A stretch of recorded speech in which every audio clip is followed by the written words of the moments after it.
Hola amigos, de nuevo con nuestra cátedra Responsabilidad de la Ingeniería en la Economía y la Sociedad, desarrollaremos nuestro tema Independencia y Federación Centroamericana. Como antecedentes de la independencia mencionaré una etapa conocida como la Revolución Científica, donde se da una serie de cambios prácticamente en todas las áreas. Viene a revolucionar la forma en la que se desarrollaba la organización social de esa época. Pensadores como Nicolás Copérnico, que nos está planteando una teoría en la que nos señala que es el Sol el centro del universo y no como se creía durante buena parte de la Edad Media.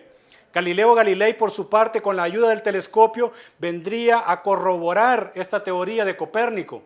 Pensadores como Thomas Hobbes o John Locke están señalando una serie de críticas a los gobiernos de esa época. En el siglo XVIII se desarrolla un movimiento conocido como la Ilustración, precisamente allá en Francia. Pensadores como Voltaire, Montesquieu, Rousseau nos están señalando una serie de elementos que vendrían a servir a los nuevos gobiernos en la forma en la que estos se organizarían. Montesquieu, en el espíritu de las leyes, nos está señalando de que los estados deben de estar regidos por constituciones y que deben de tener tres poderes: ejecutivo, legislativo y judicial. Por su parte, Rousseau, en el contrato social, nos está diciendo de que las leyes no deben de ser el producto del capricho de los monarcas, sino que por el contrario deben de ser el resultado del consenso de la población y que la mejor forma es hacerlo a través del voto. Como causa ya más inmediata de la independencia, mencionar a nivel económico el incremento del tributo. Las colonias habían sido inyectadas con un nuevo tributo, precisamente porque la corona se encontraba enfrascada en guerras allá en Europa y buscando subsidiar prácticamente sus guerras, busca apoyo en las colonias a través de un nuevo tributo. Otro elemento a nivel económico es el monopolio guatemalteco y el contrabando. El monopolio guatemalteco, sectores criollos prácticamente también adinerados, mantenían ciertas rivalidades contra aquellas familias pudientes, teniendo el control político y económico en Guatemala, porque estaban más interesados en tener una apertura con otro tipo de potencia. Y Guatemala mantenía el control monopólico y había un interés de romper este monopolio, quizás, como dicen algunos historiadores, más que obtener la propia independencia. Con ese incremento del tributo que había inyectado la corona, las familias se ven prácticamente aprisionadas, se sienten presionadas y algunas de ellas tienen que rematar sus cosechas e incluso recurren a buscar ciertos vínculos comerciales con otras potencias ajenas a España que ya tenían presencia en el Caribe. Con esta forma, con esta actividad, el contrabando prácticamente están rompiendo esa lealtad que le habían mantenido a la corona. Otro grupo de causas a señalar son de tipo político. Por ejemplo, la revolución en Estados Unidos, la Revolución Francesa, la independencia de Haití. Este tipo de movimientos dan un ejemplo a las colonias de lo que podría hacer. Después de la Revolución Francesa, allá se instala la República y nos está dando indicadores de lo que se pretendía o de lo que se podía construir acá en las colonias. Cuando se da la independencia de Haití en 1804, Estados Unidos se relaciona con esta potencia y es a través de ella de que se va a alimentar de armas a los movimientos pro independencia. A nivel ideológico, lo que ya había apuntado anteriormente, una revolución en el pensamiento, por ejemplo, la Ilustración con sus lemas de igualdad, libertad y fraternidad, que está indicándole a los movimientos que eso es lo que acá se puede construir. En 1808 se da una situación muy interesante allá en España. Napoleón Bonaparte invade España, coloca en el trono español a su hermano José Bonaparte, generando por lo tanto un vacío de poder. Se establece un pequeño enclave en el sur de la península, se crea un gobierno rival al francés, un gobierno de orientación liberal que es aceptado por la mayoría de las colonias acá en América.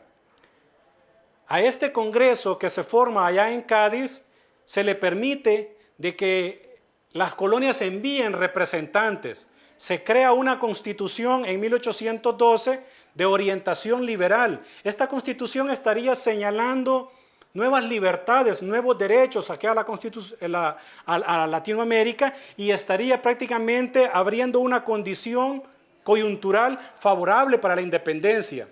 Parte de lo que contenía esa constitución, la igualdad de todos ante la ley, incluyendo a los indígenas. Por lo tanto, estos que durante mucho tiempo tenían un impuesto, un tributo muy particular, ahora que se estaba decretando igualdad, a ellos se les decreta abolición de estos tributos. Además, se señala de que los cabildos podrían ser electos de forma popular y se les estaba quitando cierto poder a las audiencias. Esta nueva coyuntura está generando una condición bastante favorable para que los movimientos pro independencia se dedicaran a la lucha, a la organización. Hablando del proceso de independencia en sí, Fernando VII retoma el poder en 1814. Lo primero que hace es desconocer la Constitución de 1812 y todas las libertades que ésta planteaba para las colonias. Gobernó de forma autocrática durante 6 años y en 1820 fue obligado a restaurar esa derogada Constitución de 1812. Con eso está devolviéndole de nuevo cierto poder a los representantes de las colonias en esta Constitución. En ese ambiente de inestabilidad que se está generando política allá en Europa, en Centroamérica podemos identificar los intereses de ciertos sectores. Por un lado, la élite mercantilista guatemalteca, los que identificamos como conservadores, más vinculados directa o indirectamente con esos viejos intereses coloniales. Por otro lado, hablaré del sector de los liberales. Esta es una fracción progresista, también son gente adinerada, pero están más interesados en tener una apertura comercial con otro tipo de potencias y tratar de romper esas restricciones que la corona les ha impuesto. Y por último también señalar y no dejarlos de lado a las masas populares compuestas por campesinos, artesanos y jornaleros que también tienen una participación. Señalando una línea de tiempo que vendría a resumir este proceso de independencia, mencionar, en 1811 se rebelan El Salvador y Nicaragua, lo que nosotros conocemos como el primer grito de independencia.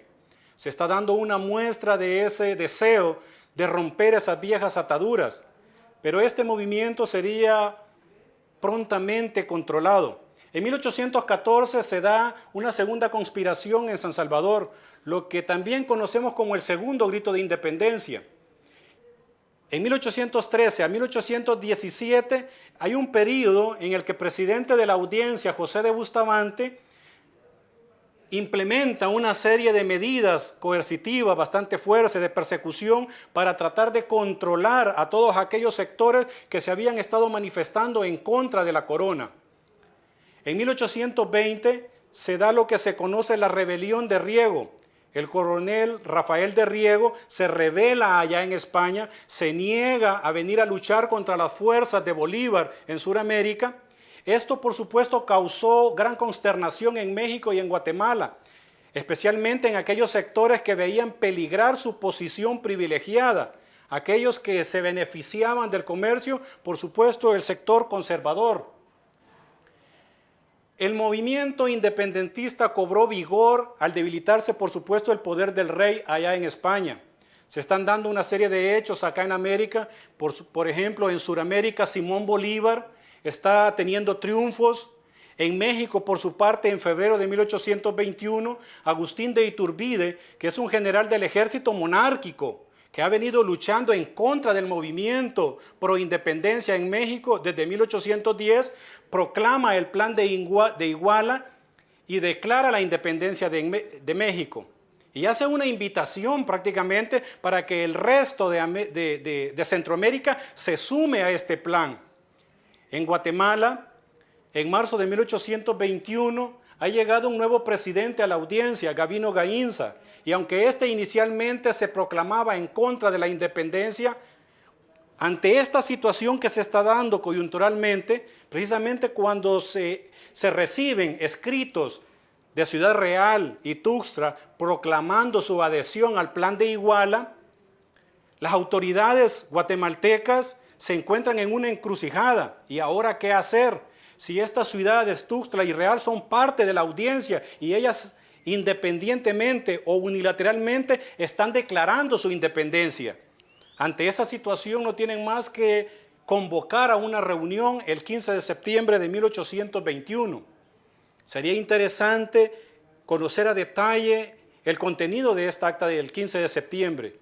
Ahí se está planteando de que se va a formar una autoridad provisional y que va a ser en marzo de 1822, donde puedan regresar a Guatemala a aquellos representantes de las distintas ciudades y que van a ser ellos los que van a decidir el futuro de Centroamérica. Con las noticias de la independencia de México, la región centroamericana se encuentra dividida prácticamente en dos grupos muy importantes, lo que hemos mencionado a lo largo de esta plática, los liberales y los conservadores, los que tienen intereses de que las cosas continúen como están y otros que quieren apertura. Pero ante esa situación no les queda otra más que retomar el llamado que les hacían de anexión a México. Buscan incorporarse a México. También estaban con la disyuntiva, nos incorporamos, continuamos como una unidad como hemos estado hasta ahorita, o buscamos que cada una de las provincias cree su propia república. Los intereses conservadores que están presentes en toda Centroamérica y son más fuertes en Guatemala deciden la anexión a México. El otro sector, el de los liberales, no les queda más opción que también sumarse a esta decisión de anexarse a México. Centroamérica fue parte de México desde el 5 de enero de 1822 al 1 de julio de 1823. La única excepción de esta anexión fue las ciudades de San Salvador y San Vicente, que se opusieron a esta anexión, precisamente porque en el contenido del Acta de Independencia se está marcando de que estas autoridades, que son provisionales, no les es competente tomar tal decisión. Por su parte, Agustín de Iturbide, en febrero del 22, de 1822, se proclama emperador de México y está enviando a uno de sus generales para que el resto de Centroamérica también decida anexarse a Centroamérica, decida anexarse a México.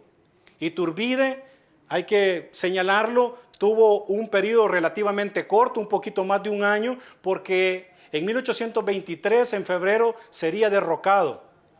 En ese tiempo, Filísola llega a Centroamérica tratando de obligar a las ciudades rebeldes a que se anexen a México. Hizo su entrada en San Salvador en febrero de 1823, pero cuando derrocan a Iturbide allá en México, prácticamente no tiene más opciones que regresarse a México. Y en ese camino convoca a Centroamérica para que se organicen, tal y como estaba señalado en el Acta de Independencia, reconociendo, por supuesto, la oposición que había de estas provincias de anexarse a México, convoca a los representantes para que en asamblea decidan allá en Guatemala cuál va a ser el futuro de Centroamérica. Después de la independencia, algunas cuestiones a señalar. El 1 de julio de 1823 se proclama una nueva y absoluta independencia de las Provincias Unidas de Centroamérica. Ya lo habíamos apuntado anteriormente, Filísola está convocando a esta asamblea y es esta la decisión que toman. En noviembre de 1824 se le cambia el nombre de Provincias Unidas a una República Federal Centroamericana. Por supuesto, se promulga una Constitución Federal, un Congreso Federal, un presidente también para la Federación. Los 5 estados, por supuesto, que forman parte de la Federación, tendrían sus propios poderes. Y aquí está generando una serie de situaciones que fue difícil salvar durante el periodo que duró la Federación. Cada estado, por su parte, recolectaría sus propios impuestos y además se declaraban libres e independientes en su gobierno y administración. pero además debían de aportar para poder financiar y mantener a este gobierno federal. Los estados no estaban muy dispuestos a tratar de ceder ciertos impuestos que fuesen controlados por parte de la federación. Se va generando un escenario en el que estaríamos prácticamente marcando lo que fue durante toda la federación, una lucha civil entre ciertos sectores que se veían amenazados en ciertos momentos, sus intereses particulares, y buscando defenderlos lo llevarían a luchar abiertamente contra la federación. La República Federal Centroamericana, cada vez más débil e ingobernable, en el 38 el último Congreso Federal se disolvió, declarando a los estados libres e independientes para que buscaran la forma más conveniente de organizarse. Ojo, se disuelve el Congreso, pero no el gobierno federal. Francisco Morazán, como presidente de la federación, se mantiene todavía. En abril de 1839 se da una victoria por parte del sector conservador en Guatemala. Lucha abiertamente contra Francisco Morazán y lo expulsa de Centroamérica. Morazán intenta regresar para buscar mantener la unión de Centroamérica, prácticamente le es imposible. Fue capturado y posteriormente fusilado en 1842. En 1841 prácticamente es el punto de partida en el que nace nuestra república. El Salvador se convierte en república como una unidad política independiente, conformando su propio Estado nacional. Esto se dio el 18 de febrero de 1841, precisamente 2 días después del nacimiento de nuestra alma mater, la Universidad de Salvador.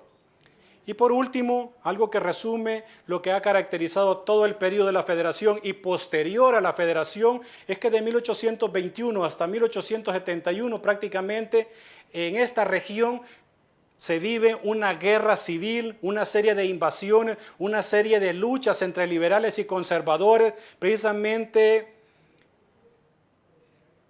auspiciadas o resolviendo intereses muy particulares, donde ciertos sectores con gran influencia movían a grandes masas para poderlos mover alrededor de sus intereses, a los que se les conoció como la época del caudillismo. Amigos, por el momento es todo. Muchísimas gracias. Hasta luego.